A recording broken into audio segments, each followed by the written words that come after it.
Tuesday night podcast, the Beat Radio Bali. This evening I've got special guest Danny Technici. Hello. How are you? Fine, just about. I'm actually surviving. Yeah, surviving? Yeah. It's been Well, tell us first a little bit about yourself. Somebody mentioned to me I should do that every time we... Okay. So you're a DJ, you're from... I'm from Birmingham, England. Right.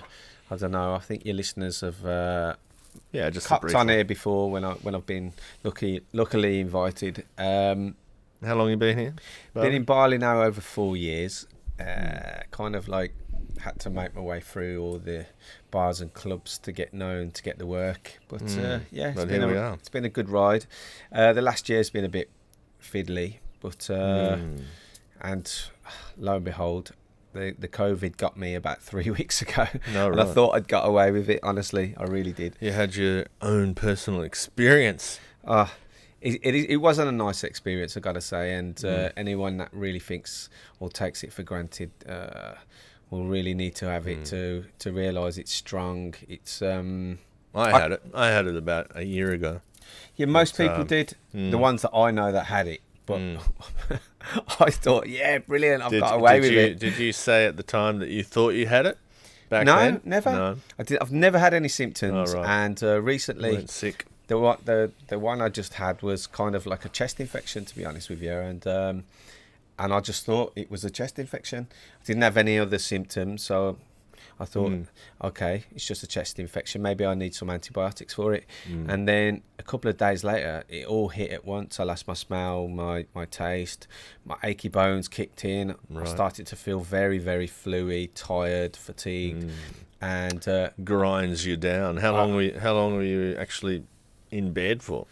At least 2 weeks, and another week getting up and about to get my strength back. Right. But I didn't take my test till, I'd say, 5 days in, because I had this chest infection, and I thought, I kind of took it for granted. But I decided to take the test, and then it said I was positive. So then I realised, no, this is serious. I really need to quarantine, and that's what I did.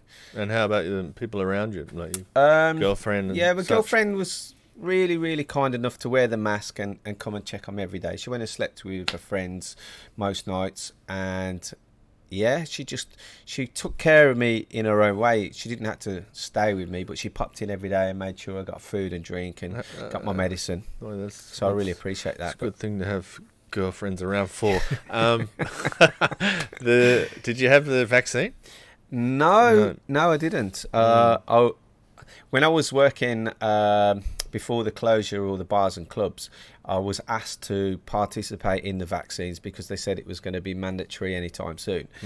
And I said, is it mandatory right now? And they says no. And I says, well, if you don't mind, I'm going to say no. I'm not too eager to have to take the vaccine if I don't have to. Obviously, if it becomes like I have to, or I can't travel, then I will. But it's not as if I'm not pro-vaccine. It's just that on this one, it's far too many people that question it. And now that I've had COVID, my antibodies are perfect now for my protection. I don't really think I need to add a vaccine to weaken it. So I'm going to stick to what I'm doing at the moment. Avoid the vaccine at all costs until I have to go back to the UK, obviously, where it's mandatory. So well, you can also get kind of sick if you've already got the antibodies and then you have the vaccine as well. But that's what I've heard. A bit worrying. So not something you'd jump on board for. No. What I've heard, and I'm no medical experience, but in all that field, but from what I've seen and what I've studied, they say it makes it weaker.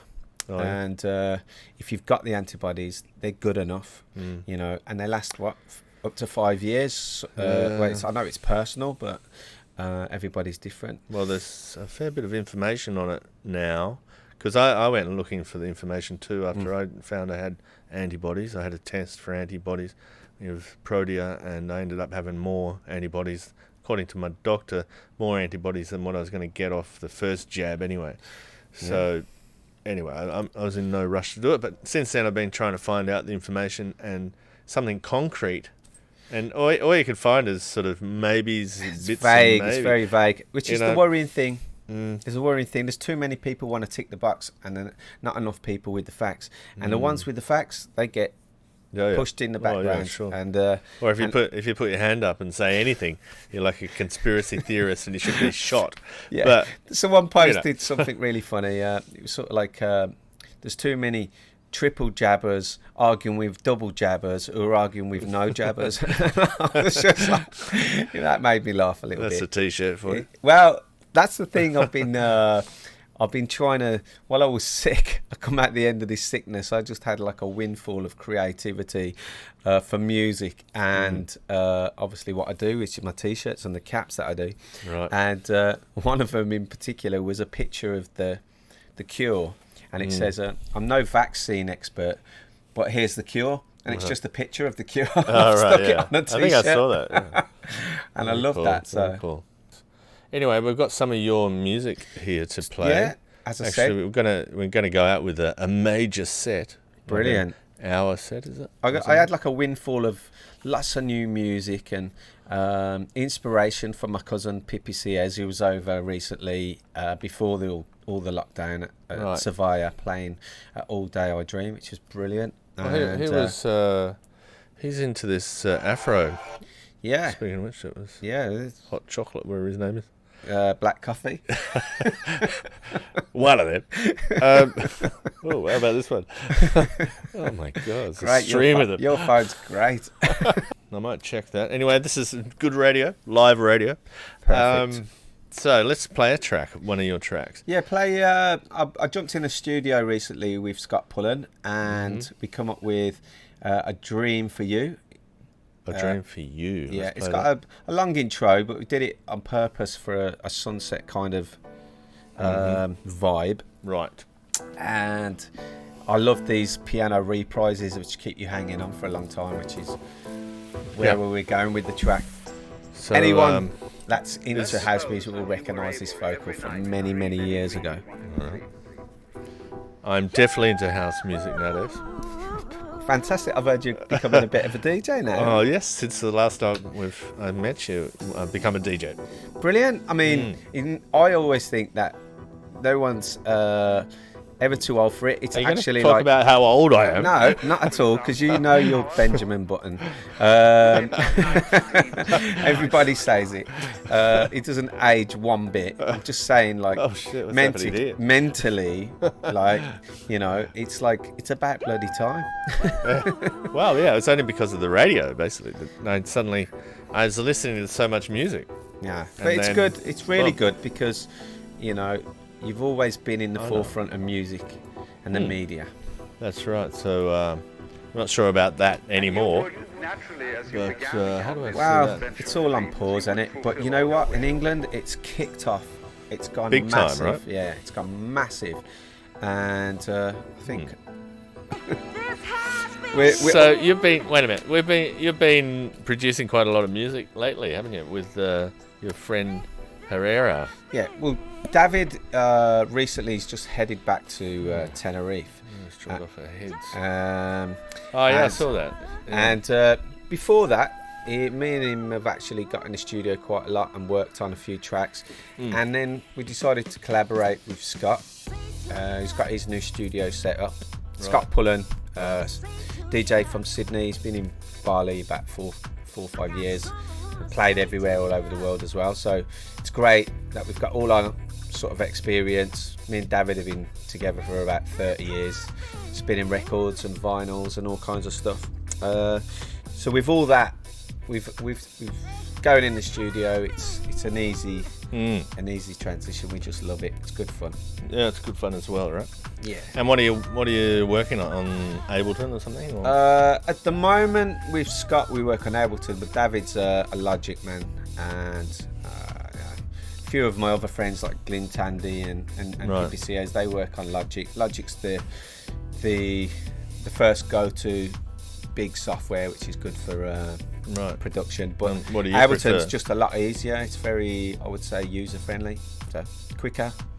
More people using Ableton these days. So for you, it'd be one or the other? Well, I kind of like Logic because of its vast, it's massive. It's such a large program to use, And if you know your way around that, Ableton's a lot easier. But Sure. they're both as good. You know, Well, it Ableton's a little bit easier to use, I think. Well, it must take a long time to figure it all out, right? It's it's especially with Logic when you first look at it, it's a bit daunting. But you know, the friends that I use that have been in the game for many years, they've got so many VSTs, plugins, and sounds which they've got with it. You just be there for 2 or 3 hours going through sounds, and then when you find something, and it's just drag and drop then, and then I don't know if you need to play riff or anything like that, But that's all played on an instrument or something, keyboard or yeah, something? you have your or is it piano, all your in there? rhythms, you have drum machines which you can plug into it. It's a lot easier on Ableton. I would say it's kind of like a bedroom studio more than Logic. Logic's a bit more professional, but you've got even bigger than that. You've got Pro Tools, which is even bigger. Right. I wouldn't go into that. It's far too vast. But yeah, we've been using Ableton and Logic. This one here, I think, was done on Ableton. Can you hear any difference in the final product, or is it just all the same? It's the way it's mastered, really, and I think a lot to do with the VSTs, the plugins. If you use really good ones, the sound's like a 3D sound. If you're using synthesizers and modules and the extra sounds you can put in, when it comes to mastering, the sound is fantastic. But some people, they cut corners and they use loops and samples. Right. A lot of people buy sample packs now, Right. where you can literally go online, buy a sample pack of 50 or 60 sounds and build a complete track out of it. You know what I mean? And then at the end of it, So about 10 other people have made the same track Sure. somewhere. and they're all sounds that have just coming off the latest kind of tracks Sample. that are popular, is it? Well, no, the Or- producers have literally made a lot of money of just making sample packs. Right. Throughout the COVID situation, it's became sample pack station. It's City. everywhere. It's got samples everywhere. And actually, just talking about that, one of my friends just finished the track, sent it to be mastered. Went, oh, someone said I've heard that before. I was like, oh, all right. Where'd you get the sample from? Oh, yeah, definitely been used before. So if you use too much of the sample, that's it. that's going to be your track. Yeah, I suppose. But there seems to be a lot of, during the pandemic over the last year, there seems to have been a lot of music. They just, I get the feeling they're just backing up on each other, waiting for a moment to release. All the UK, know? European, and even the States, all the top DJs got back in the studios, started being more creative. Right. Pretty much is what I've been doing the last week or so. I've just had like a windfall of creativity, and I'm enjoying it. I'm enjoying the ride. Right. The next track we did was called Mombasa. Well, hold on. Hold on. I'll just point out to people that are actually on the Instagram live feed, they can hear the vocals and audio and music a lot clearer on Twitch, Right. because that's going through the system, not not just through the phone. So yeah, Twitch is good. I like it. You don't have to have any cut-offs because of copyright. I like that. exactly. Do you know we used Mixcloud when we did a stream on Sunday, and that was good. Have you heard live of that? mix? It's called Mixcloud. Mixcloud, and it's got a streaming part to it. And if you take out the 3-month free subscription, you can actually get use of all this streaming without actually stopping and starting. It's like a full show. Right. Gotta turn this down. Seems to be making Not a like noise. Facebook police that kick you off all the time. Oh, they're getting worse and worse, aren't they?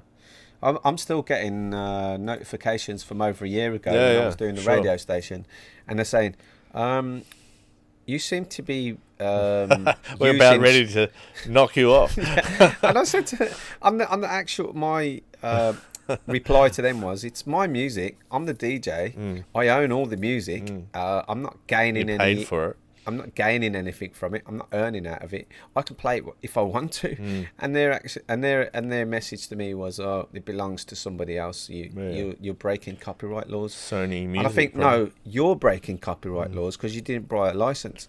I didn't. It's my music. But there you go. You can't win with Facebook. I think they've lost a lot of users since all of that happened. For sure. So Mixcloud, it's a simple process. Mixcloud was stream. designed for podcasts and radio stations, and it's been going, I'd say, just as long as SoundCloud. It's never gave me any problem. All my mixes, the ones I give to you to listen to, I always put them up on my Mixcloud. I've never been taken down. I've never been paused. I've never been sort of questioned for copyright. And I really like the streaming thing of it. I tried it about a year ago, actually, when I was working on the NHS radio station called Through Music We Live On, and I just set it up again on Sunday with Scott, and we were literally having a glass of wine, and the sun was shining, and we thought, come on then, let's play something. We started playing our new tunes. It's kind of like a showcase for all these new tracks. So. Just get the urge and go on. That's what I do with the radio sometimes when I've had too many drinks on a Saturday night. I end up here, get on the decks, and who knows what happens. I'll have to try and put it on Saturday nights, just especially. Around 11 o'clock or 12 o'clock. You should send me a message. I'm on. I'm on. Fantastic.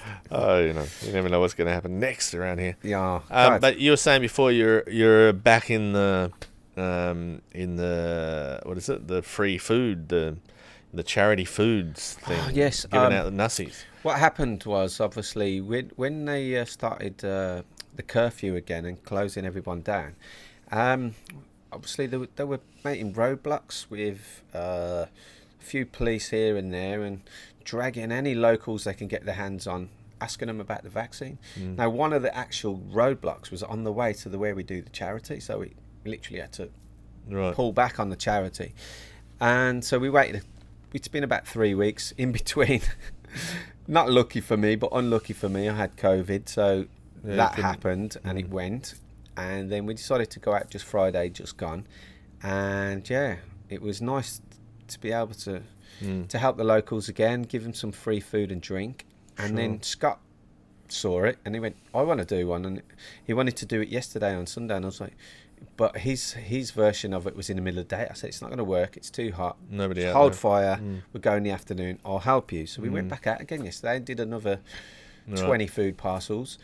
That's and cool. it's So where you go and buy those food parcels? we find a local Warong that will do you a deal. I mean, the one yesterday, I'm giving him away for free. It's unbelievable. That if you tell them what it's for, they'll cook you a load of food. You're helping them, obviously, because they've got no customers as well. Cool. And you're going out there, and you're literally finding the poorest people you could ever see. They can barely. It's people have got no shoes. They've got kids with no shoes.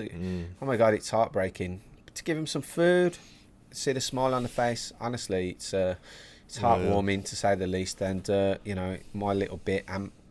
Our friends and the little group we do it with, my girlfriend and everybody, we've been doing it now for well over a year since this situation we're in, and people out there have been so kind and generous to donate with clothes as well, which was another helpful thing. And if you know me, obviously Danny Technici on Facebook, and just inbox me if you want to help. I'm quite happy if anyone wants to get involved, because it is one of those things.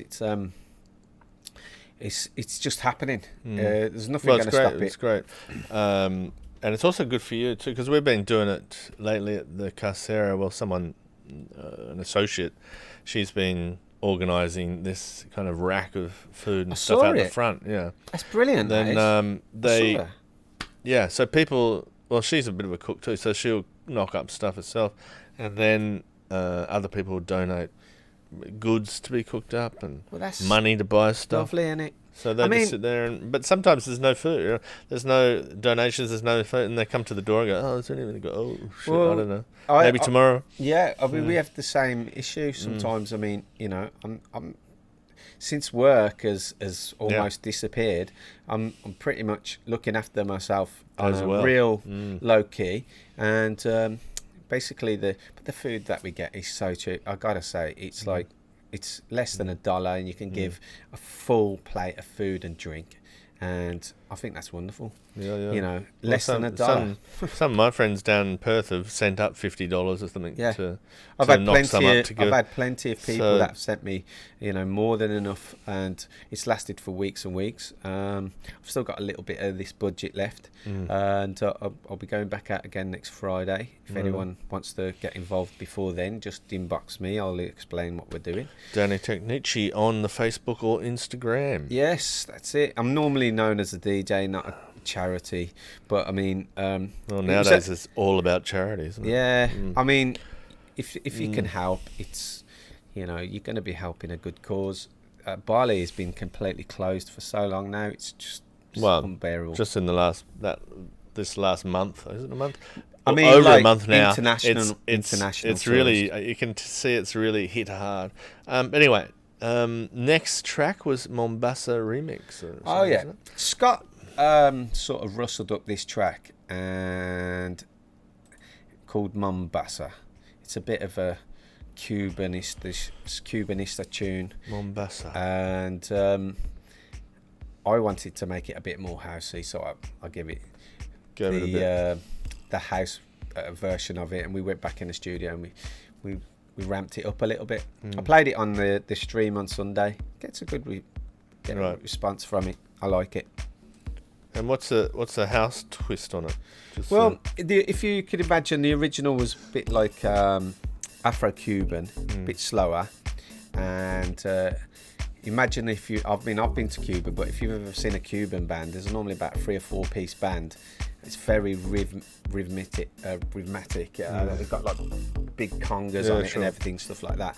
And it's kind of like the original's more like that. And I thought it definitely needed a house mix to it. Give it cut it back a bit and give it a big club beat, big bass line. But when you hear the vocal and the horns and everything, it's still got that Cuban feel. The vocals, fantastic. It'll be coming out soon. Don't worry. Where's the vocals from? It's from something. It's something from Cuba, I guess. It's definitely from that way. Right. It's definitely it's up there at the minute with that style of music. I love it. I was talking about that before. Your cousin, Pipi Sies. He's into that Afro style, right? Yeah, so he was lucky enough, funny enough, to make friends with an African artist who turned out to be really well known from Africa. Right. He was like huge wherever he's from, and Pippi was like liking his music, but it was completely different. It wasn't a house music. It was kind of like Afro, but not house. Sounds like live music, right? Like rock sort of music. It's for them. It's pop music. It's their popular music. So he's gone, oh, I really like your vocals. He's a singer and a songwriter. So he said, can I meet you? And he went, well, actually, I'm in London. And he went, I'll tell you what, I'll pay for your train ticket when you come to Birmingham. I'll take you straight in the studio. And they did an album there and then, bosh. And it's been massive ever since. And the tracks from that, Black Coffee's been playing. Pip's got a record label called Inward Records, and he's been signing a lot of the tracks from that album. And so now he's become like the king of that Afro house. Well, he has is that vocal? He's definitely got it.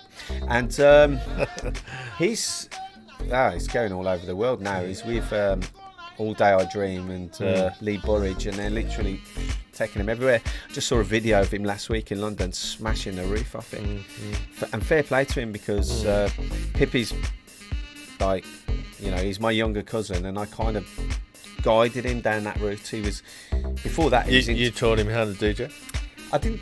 He taught himself. Right. You can't teach DJing. You've got to really just spend the time. You can give someone a complete, one tuition on it, and then they've just got to go with it.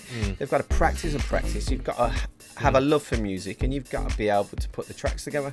Yeah. And with him being a producer, it took him a little bit, but I could see he already had it. So all I did was guided him in the music style that I thought he should go down.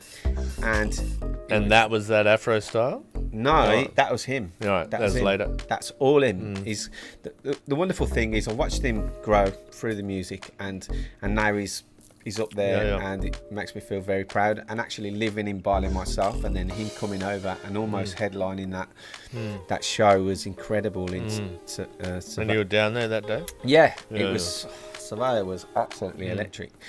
But I've got to say, it inspired me to go back in the studio and do some tracks. So we've been doing Well, maybe you should hang out with him a bit more and hit the big time yourself. Well, actually, he was coming back this way for another few gigs.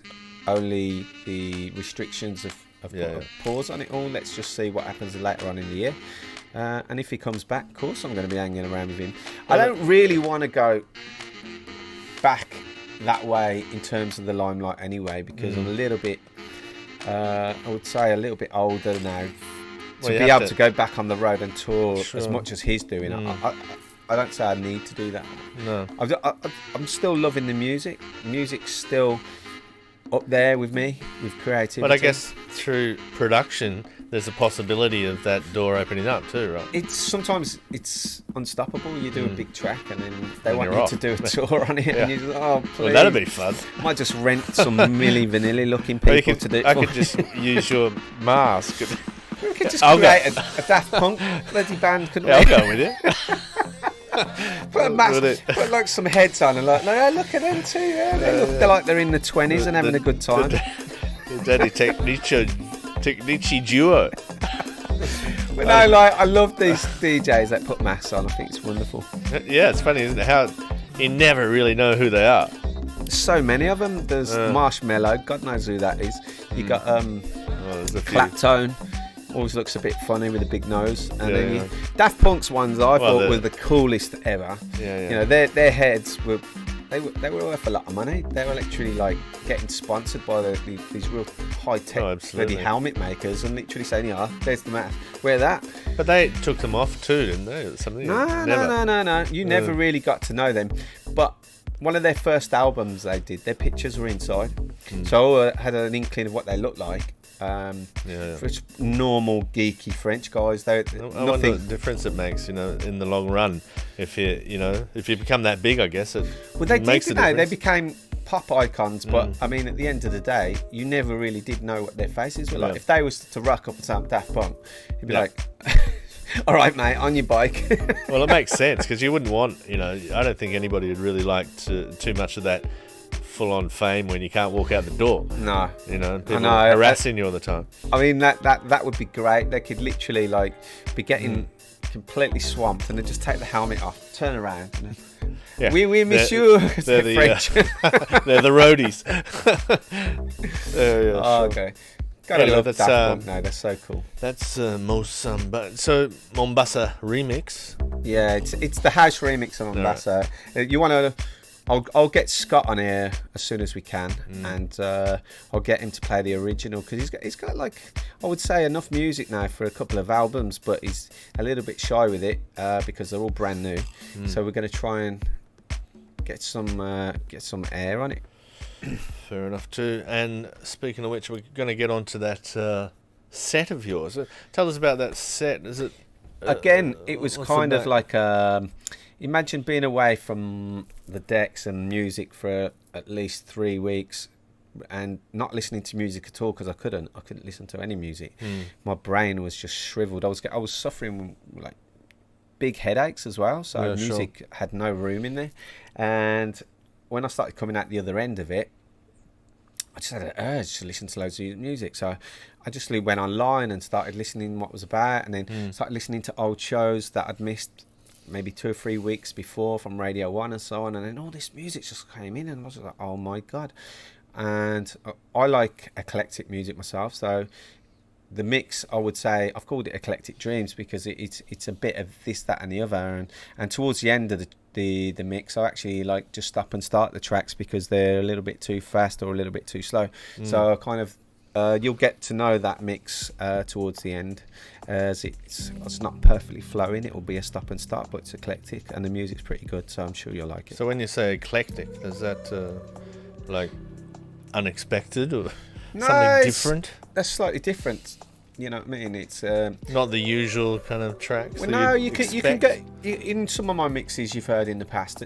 I'll just go sunset and then I'll go twilight, which is a little bit after sunset, and that's more flowing.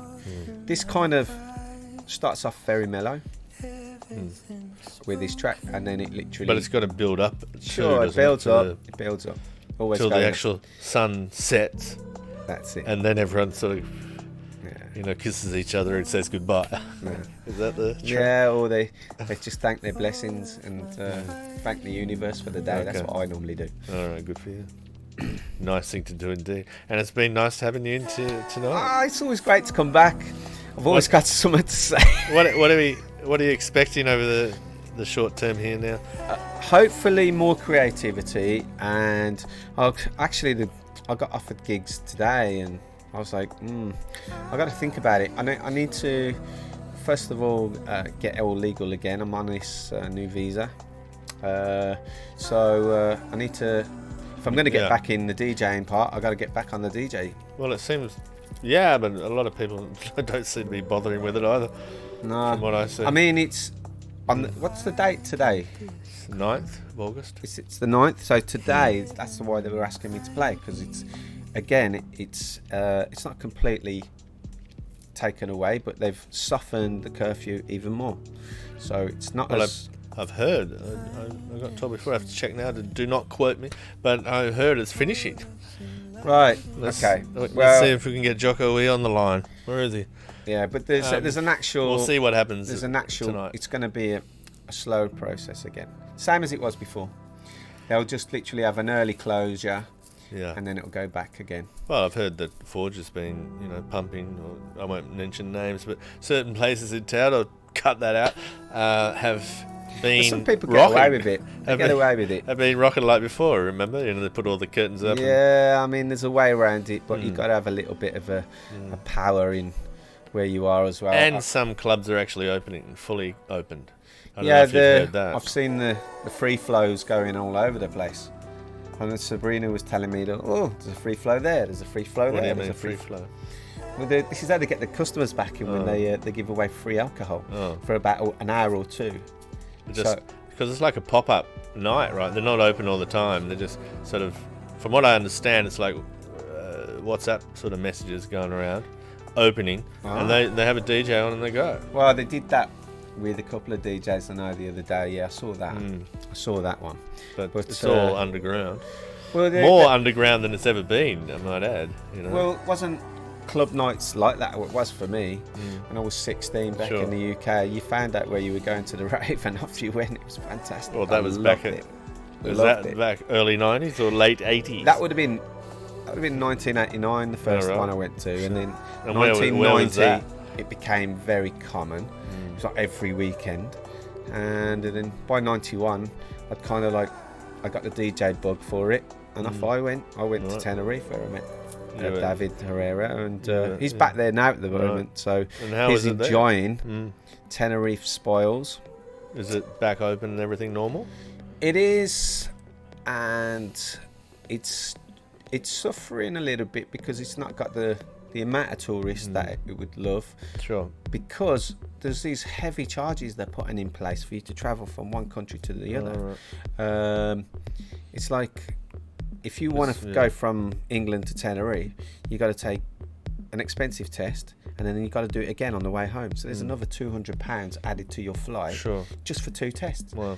And I think that's it's ridiculous. It's just the cashing in again on all of this nonsense. I don't know. Yeah, started, and that's why he's over there, kind of doing his thing, and hopefully he's missing Bali already. Bali's one of those places when you literally had enough of it, you want to go home. Within a week, you want to come back. Gets under your skin. Yeah, I mean it's the food as well. The food's great here. just like the beach radio Bali gets under your skin. Oh yeah, that's why I'm dying to come back in here all the time. As long as we can get Instagram set up, we can never get it set. Sometimes just go live on Instagram. It's a pain in the ass for people too. It keeps on popping up. I'm like, oh shit, they're back on again. I don't. There's that dude again, the guy with the white hair. Anyway, thanks for coming on the Pleasure show. always. Thanks for having me. DJ Technici. I'll have some more goes on here. I'll bring some more new music, I'm sure. And yeah, I'm trying to get the streaming going on the weekend. So look out for our streams. It'll either be on Scott Pullen or myself's social medias. And Mixcloud will be doing it. Got to get back into doing that because we've got so much music to show. All right. Well, thanks for joining the show. Great to see you. We've got a whole lineup of music coming at you tonight, but which happens to be Trance Mondays. Oh yeah. So after your one, I think more or less we'll go into trance. Well, this will be nice and gently all the way up to it. So yeah, I hope you enjoy it. This is one of the tunes Pippi inspired me with. He played it at his gig at Every Day I Dream. It's wonderful. Enjoy this. Well, true then.